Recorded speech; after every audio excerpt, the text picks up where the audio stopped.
Muy buenos días, mi nombre es Natalia Carrasco Jiménez, médico residente de tercer año en anestesiología de la sede del Instituto Nacional de Enfermedades Neoplásticas. El tema que voy a hablar es acerca de la anestesia para cirugía abdominal en pediatría.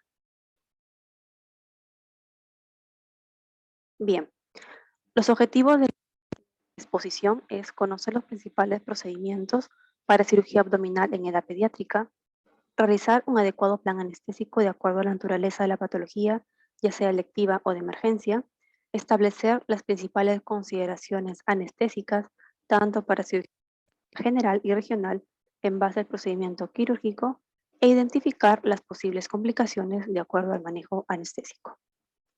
Comenzaremos con la cirugía laparoscópica en niños. Bueno, antiguamente la cirugía laparoscópica no era pensada para niños, sino más bien sobre todo para población en edad adulta.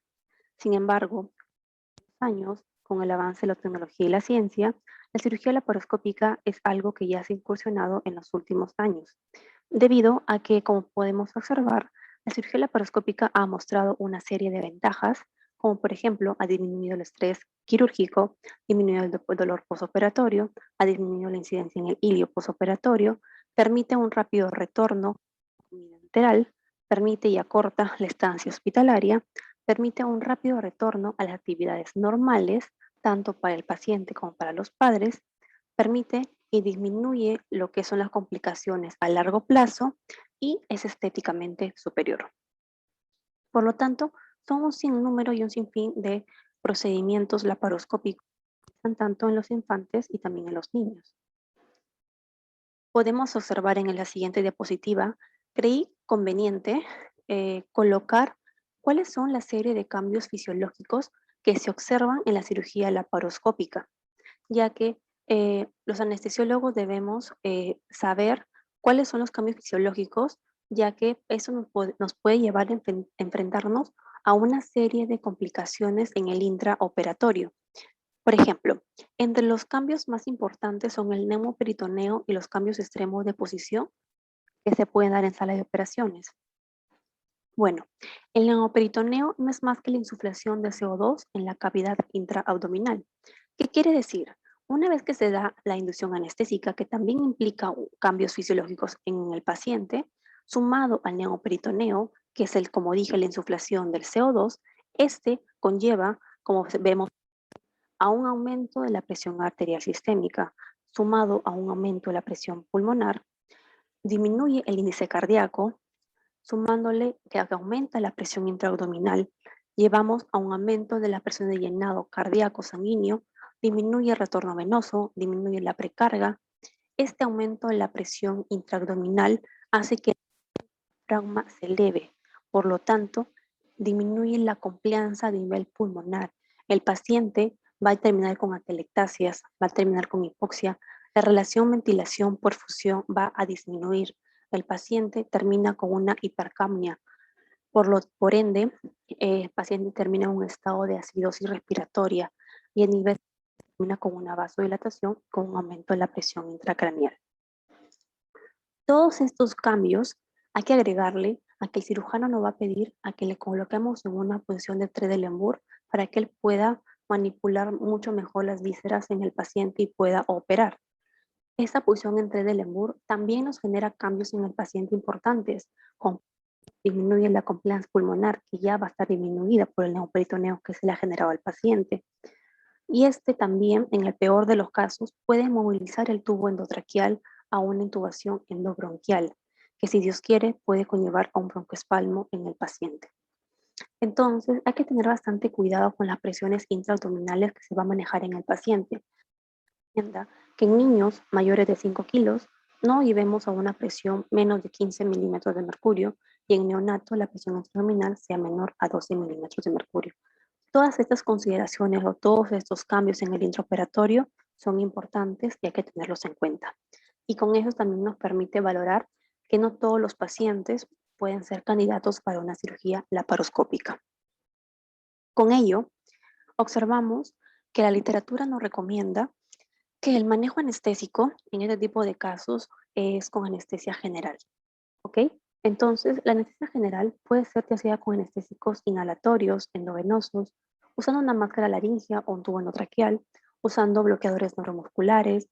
¿Por qué? Porque este bloqueador neuromusculares facilita tanto al cirujano para que pueda ver la cavidad abdominal, ya que como con la laparoscopía utiliza trócares. Estos trócares pueden hacer un traumatismo en las vísceras huecas y esto es grave. Entonces, al el paciente estar bien relajado, pues el cirujano puede ver aún mejor la cavidad abdominal, ¿no es cierto? Y como está bien relajado, pues para el anestesiólogo permite que el paciente se acople mejor, ¿no? Conlleva a un mejor manejo del ventilador mecánico. La profilaxis antiemética también es muy buena, puede ser como el síndrome con dexametasona por kilo de peso. Y como dijimos, la laparoscopía es una técnica invasiva, menos cruenta, el dolor postoperatorio es menor y por lo tanto la anestesia regional en este tipo de pacientes no está indicada. Bien, otra patología también que se ve muy frecuentemente son las hernias inguinales. Más común en el masculino, idealmente estas tienen que ser operadas para corregir o para prevenir lo que es la encarceración o daño de las gónadas. Se habla de la infertilidad a largo plazo, sobre todo en pacientes masculinos. Se ha visto que tanto la cirugía laparoscópica con la abierta han demostrado tener eficacia clínicamente similar. Se plantea que si una cirugía abierta, tanto la anestesia regional o va bien.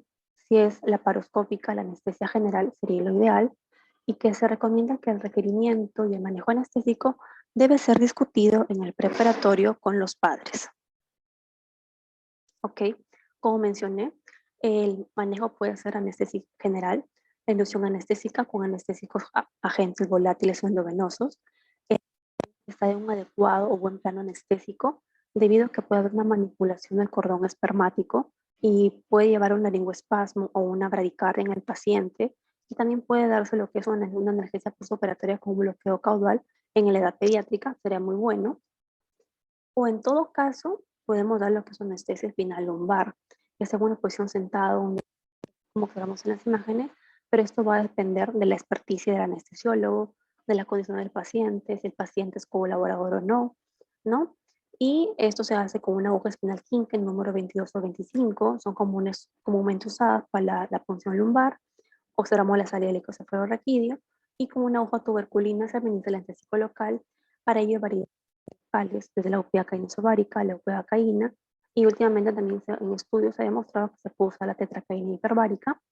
En algunos casos ya se habla de la sedación complementaria con midazolam o propofol, riesgo de apnea en el postoperatorio. Y hay que valorarlo según por kilo de peso. Okay. También es otra patología, que es uno de los desórdenes más comunes en los primeros meses de vida, donde se va a observar lo que es la obstrucción de la salida del contenido gástrico, persistentes en estos niños. Idealmente se da en las primeras 3 a 4 semanas de vida, son vómitos no biliosos después de las comidas. Clínicamente hay una clásica masa en forma de oliva, usan como vómitos persistentes, hay deshidratación severa, disturbios electrolíticos generando alcalosis metabolorémica más hipocalemia. La terapia inicial en estos casos es reponer el volumen en el intravascular. Se recomienda que la inducción anestésica más la pilorotomía deben darse cuando las condiciones del paciente sean óptimas.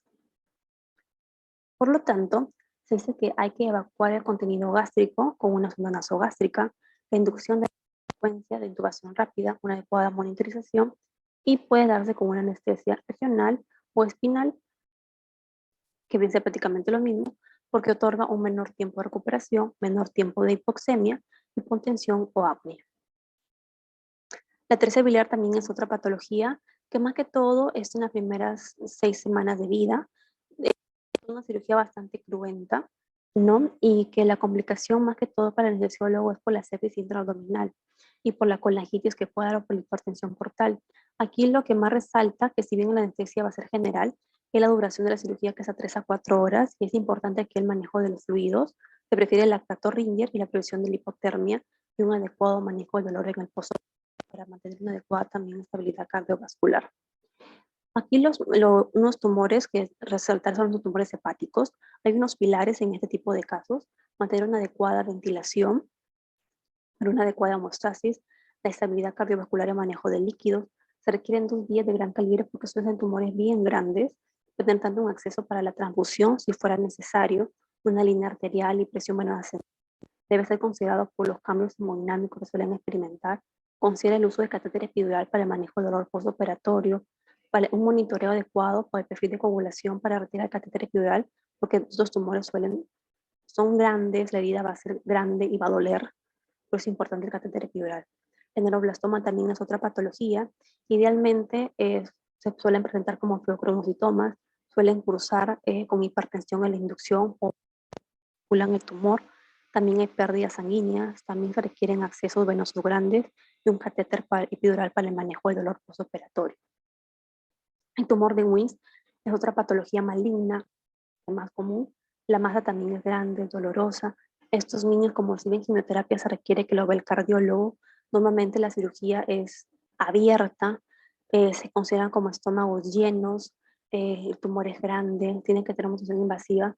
Hay que recalcar que estos vienen acompañados de trombos, tanto en la vena renal como en la vena cava. Así que la monitorización invasiva, tanto con CBC como en línea arterial, debe ser considerada siempre a la cabeza, valorando siempre al niño y valorar las pérdidas sanguíneas, las vías de gran calibre. Los niños suelen ser acompañados a veces por disfunción renal, pero a veces suele ser infrecuente, pero hay que considerarlo y hay que considerar el uso de anestesia general combinada con un catéter epidural o a veces con lo que es la anestesia caudal para el control del dolor postoperatorio. ¿Ok? Eh, ya.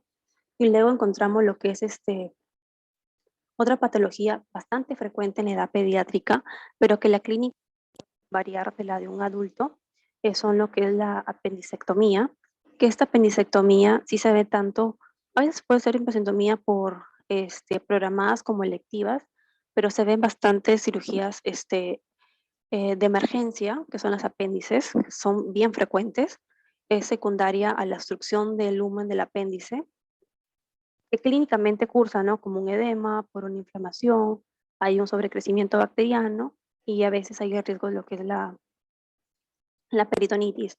Normalmente cursan con anorexia, con náuseas, dolor periumbilical. Para establecer el diagnóstico, así como dicen definitivo, suelen acompañarlo por ecografía y tomografía, pero recordar que el diagnóstico es netamente clínico y que la ecografía y la tomografía suelen ser exámenes complementarios, ya que el diagnóstico pues es netamente clínico. Estos pacientes deben recibir tratamiento profiláctico por el riesgo de que hagan sepsis o peritonitis y hay que valorar lo que es el riesgo eh, de corrección de las pérdidas de líquidos previo a la inducción de la anestesia. Entonces, estos pacientes hay que tener precauciones para estómago lleno. ¿Por qué? Porque son pacientes que vienen por emergencia normalmente, a veces han comido, uno nunca sabe si han comido o no. Los niños, la clínica como es diferente, suelen venir comiendo, considerarlo como estómago lleno, darle una adecuada antibiótico terapia, profilaxis por riesgo de peritonitis, hidratarlos porque vienen con náuseas, vómitos deshidratados. En caso de sospecha de peritonitis o sepsis, darle fluidos de forma agresiva, la monitorización invasiva en estos cuadros, porque la peritonitis, las apendicitis, no siempre pues hay que ponerle monitorización invasiva, solamente en cuadros de peritonitis o que estén chocados. Y estos cuadros pueden ser abordados por cirugía abierta o laparoscopía, pero hay que valorar a qué paciente le vas a poner cirugía abierta o laparoscópica. Es un paciente que está chocado con peritonitis, claro, va a ser abierto, ¿no? Porque hay que explorar, puede haber pus, pero si es un paciente que no cuadros, pues la cirugía puede ser bien laparoscópica y un adecuado manejo del dolor, ¿ok? Entonces, viendo todas estas patologías que son las más frecuentes en la pediátrica, ¿qué podemos concluir? Que las patologías, tanto agudas como electivas, permiten plantear el manejo anestésico, que los avances en las técnicas han permitido implementar técnicas para el manejo de anestésica anestesia regional. En su mayoría de las patologías pueden ser manejadas tanto por anestesia general como regional. Eh, Recordar que la anestesia regional ha permitido mejorar la satisfacción del paciente y por ende brindarle una mejor calidad de vida al paciente. Bueno, esta exposición le haya permitido eh, eh, poder ayudar y ayudarles y ser de su agrado y me hayan entendido, aunque las patologías en edad pediátrica son múltiples. Gracias.